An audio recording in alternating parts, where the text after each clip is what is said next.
Hello friends, कैसे हो आप सभी लोग। आई होप कि सभी बहुत अच्छे होंगे।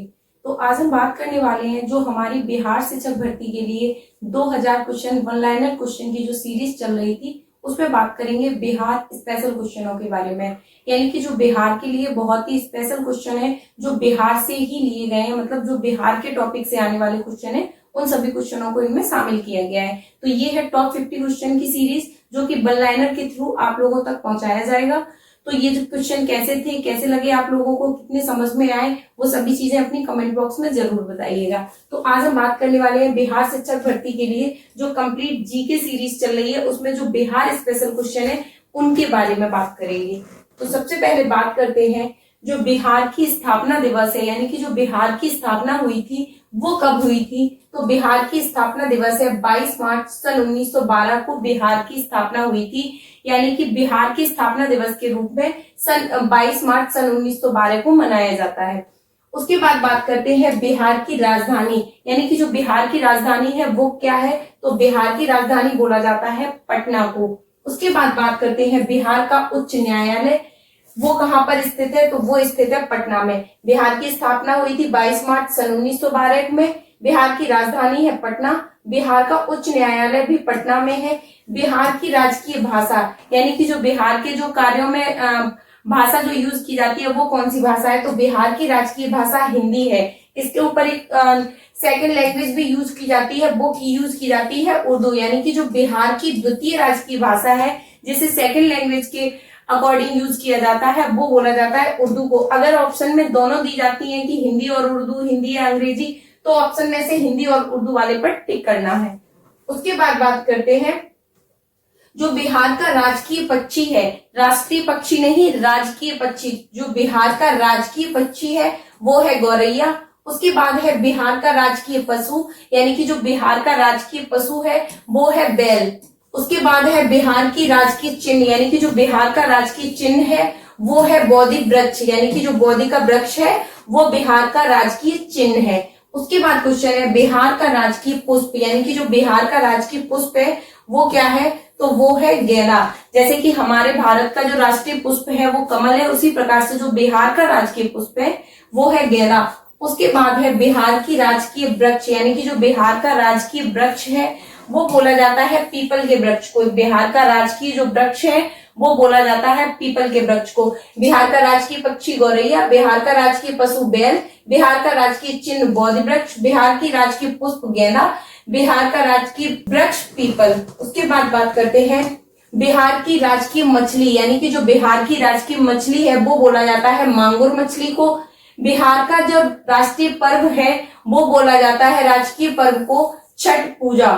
उसके बाद बात करते हैं बिहार के जिलों की संख्या, यानी कि जो बिहार के अंदर जो टोटल जिले हैं वो कितने हैं। तो वो है 38, यानी कि बिहार के अंदर टोटल 38 जिले हैं, 38 डिस्ट्रिक्ट हैं। उसके बाद बात करते हैं बिहार का महानगर, यानी कि जो बिहार में महानगरों की संख्या है वो 1 है। जो बिहार का मुख्य महानगर है वो है पटना, यानी कि जो बिहार की राजधानी पटना है वही बिहार का एक महानगर है, वो केवल 1 है। बिहार का महानगर है पटना। उसके बाद बात करते हैं विधान परिषद में सदस्यों की संख्या, यानी कि जो बिहार का विधान परिषद है उसमें सदस्यों की संख्या कुल कितनी है। तो वो है 75, यानी कि जो बिहार के विधान परिषद में जो टोटल संख्या है सदस्यों की वो है 75।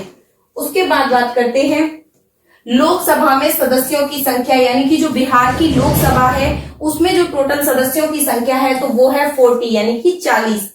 उसके बाद बात करते हैं बिहार में सदस्यों की संख्या, यानी कि जो बिहार की राज्यसभा में जितने भी सदस्य हैं तो बिहार की राज्यसभा में सदस्यों की संख्या है वो है 16। उसके बाद है राज्यसभा में अनुसूचित जाति के लिए सीटों की संख्या, यानी कि जो बिहार की राज्यसभा है उसमें जो अनुसूचित जाति के लिए सीटों की संख्या है वो है 6, यानी कि 6। उसके बाद बात करते हैं जनसंख्या की दृष्टि से बिहार राज्य की जनसंख्या में स्थान, यानी कि जनसंख्या की दृष्टि से अगर देखा जाए तो बिहार का पूरे राष्ट्र में कौन सा स्थान है। तो वो स्थान है 3rd, यानी कि 3rd नंबर पर बिहार आता है, 3रे नंबर पर। उसके बाद बात करते हैं बिहार में वनों का कुल क्षेत्रफल कितना है। तो जो बिहार में वनों का कुल क्षेत्रफल है वो है 6493, यानी कि 6493 वर्ग किलोमीटर। उसके बाद बात करते हैं बिहार में जो वनों का प्रतिशत है। अगर क्वेश्चन आता है बिहार में वनों का जो प्रतिशत है वो है 7.1%। उसके बाद बात करते हैं सर्वाधिक वन क्षेत्र वाला जिला कौन सा है, तो वो है पश्चिमी चंपारण, यानी कि जो सर्वाधिक वन क्षेत्र वाला बिहार में जिला है उसको बोला जाता है पश्चिमी चंपारण। उसके बाद बात करते हैं सर्वाधिक अनुसूचित जाति वाला जिला कौन सा है, यानी कि जिस जिले में सबसे ज्यादा अनुसूचित जाति वाले लोग रहते हैं तो वो जिला है गया। उसके बाद बात करते हैं बिहार का जो राज्य गीत है वो कौन सा है, तो बिहार का राज्य गीत है मेरे भारत के कंठहार।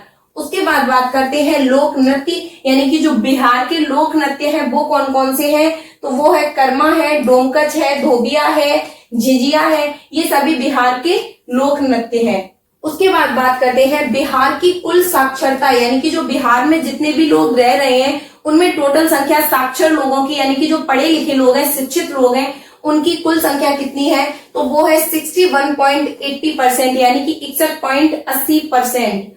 उसके बाद बात करते हैं पुरुष साक्षरता, जैसे कि बिहार की टोटल साक्षरता 61.80% है, उसी प्रकार से जो पुरुष है, पुरुषों की साक्षरता यानी कि जो 100% में से है वो है 71.20%। उसके बाद है जो बिहार की महिला साक्षरता, यानी कि जो बिहार में रहने वाली जो महिलाएं साक्षर हैं उनकी संख्या है 51.5%।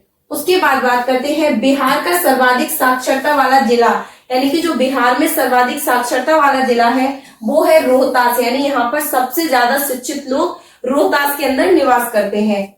उसके बाद बात करते हैं बिहार का सबसे कम साक्षरता वाला जिला, यानी कि जहां पर अशिक्षित लोग ज्यादा रहते हैं, शिक्षित लोग कम रहते हैं, तो वो जिला है पूर्णिया जिला, यानी कि सबसे कम साक्षरता वाला जिला है पूर्णिया जिला और सबसे अधिक साक्षरता वाला जिला है रोहतास। उसके बाद बात करते हैं बिहार की आबादी, तो जो बिहार में टोटल आबादी है वो कितनी है, वो है 10,38,04,637, यानी कि जो बिहार की टोटल आबादी की संख्या है वो है 10,38,04,637। उसके बाद बात करते हैं जनसंख्या की दृष्टि से सबसे बड़ा जिला कौन सा है, यानी कि बिहार की अगर देखा जाए तो जनसंख्या सबसे ज्यादा किस जिले में निवास करती है, तो वो करती है पटना जिले में निवास। उसके बाद बात करते हैं जनसंख्या की दृष्टि से सबसे छोटा जिला कौन सा है, जहां पर बिहार की जो जनसंख्या है वो सबसे कम कहां पर है, तो वो है शेखपुरा जिले में। उसके बाद बात करते हैं सर्वाधिक जनघनत्व वाला जिला कौन सा है, तो वो सर्वाधिक जनघनत्व वाला जिला है जो बिहार के अंदर वो बोला जाता है शिवहर जिले को। उसके बाद बात करते हैं पटना का पुराना नाम क्या है, यानी कि जो पटना है उसका पुराना नाम क्या था, वो किसके द्वारा चेंज किया गया था, तो पटना का जो पुराना नाम है वो है पाटलिपुत्र। उसके बाद सभी लोग बताएंगे जो पटना का पुराना नाम पाटलिपुत्र था जिसे अब चेंज करके पटना कर दिया है, तो इस नाम को चेंज किसके द्वारा किया गया था, तो ये सभी लोग कमेंट बॉक्स में जरूर बताइएगा। उसके बाद बात करते हैं गौतम बुद्ध किस देश के थे, यानी कि जो गौतम बुद्ध थे वो किस देश के थे, तो वो थे नेपाल के। उसके बाद बात करते हैं बुद्ध का जन्म, यानी कि जो बुद्ध है उनका जन्म कहाँ पर हुआ था, तो वो हुआ था लुम्बिनी नेपाल में। जो बुद्ध का जन्म हुआ था वो हुआ था लुम्बिनी नेपाल में। उसके बाद बात करते हैं बिहार का अंतिम राजा कौन था, यानी कि जो बिहार के अंदर जो उसका अंतिम राजा था वो कौन था, तो वो था रिपुंजय। उसके बाद बात करते हैं बिहार का प्रथम जिला, यानी कि जो बिहार में सबसे फर्स्ट में जो जिला बनाया गया था वो कौन सा जिला था, वो था पश्चिम चंपारण, यानी कि जो पश्चिमी चंपारण है वो बिहार का सबसे फर्स्ट जिला बनाया गया था। उसके बाद बात करते हैं बिहार की सबसे बड़ी पंचायत, यानी कि जो बिहार की सबसे बड़ी पंचायत है वो कौन सी थी, तो वो थी बनगांव सहरसा जिला, यानी कि जो बनगांव है सहरसा जिला में वो वहां की सबसे बड़ी पंचायत थी। उसके बाद बात करते हैं बिहार में अकबरी मस्जिद किस स्थान पर है, तो वो है मनेर में। उसके बाद बात करते हैं बिहार में सिंचाई का मुख्य साधन क्या है, तो बिहार में सिंचाई का मुख्य साधन वहां की नहरें हैं।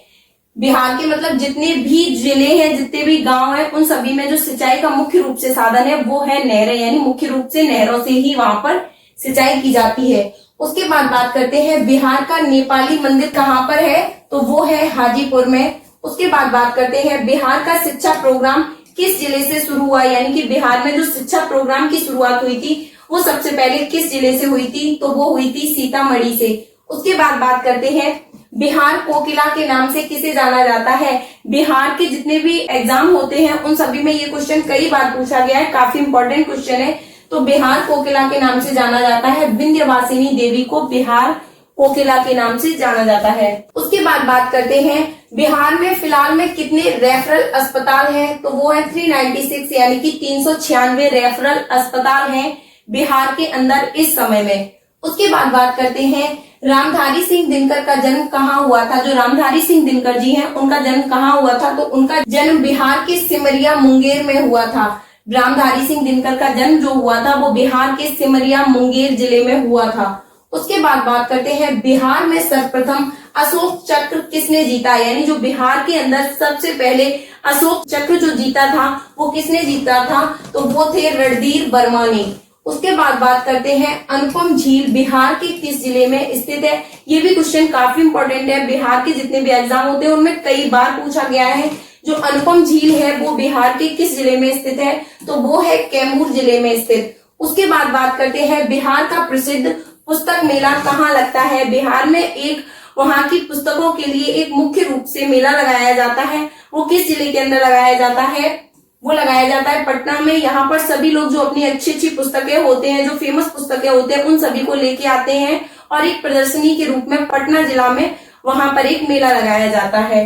तो ये थे हमारे बिहार स्पेशल के 50 क्वेश्चन, वन लाइनर क्वेश्चन, जो कि बिहार में होने वाली शिक्षक भर्ती परीक्षा के लिए बहुत ज्यादा उपयोगी है, बहुत ज्यादा इंपॉर्टेंट है। तो ये आपकी पढ़ाई में जितनी भी लोग बीपीएससी 7th फेज के एग्जाम की यानी बिहार शिक्षक भर्ती 2023 की तैयारी कर रहे हैं, जिसका एग्जाम 24 तारीख से लेके 27 तारीख के बीच में, यानी कि 24 अगस्त से 27 अगस्त के बीच में होने वाला है, उन सभी के लिए ये सारे क्वेश्चन बहुत ज्यादा बेनिफिट होंगे। और इन सभी क्वेश्चन को जो आप लोगों ने अभी देखे हैं वो सभी क्वेश्चन आपको कितने समझ में आए, कैसे लगे, वो सभी लोग अपनी कमेंट बॉक्स में राय जरूर दीजिएगा। तो ये थे बिहार स्पेशल 50 क्वेश्चन। तो अभी आज की क्लास के लिए फिलहाल इतना ही। Thank you.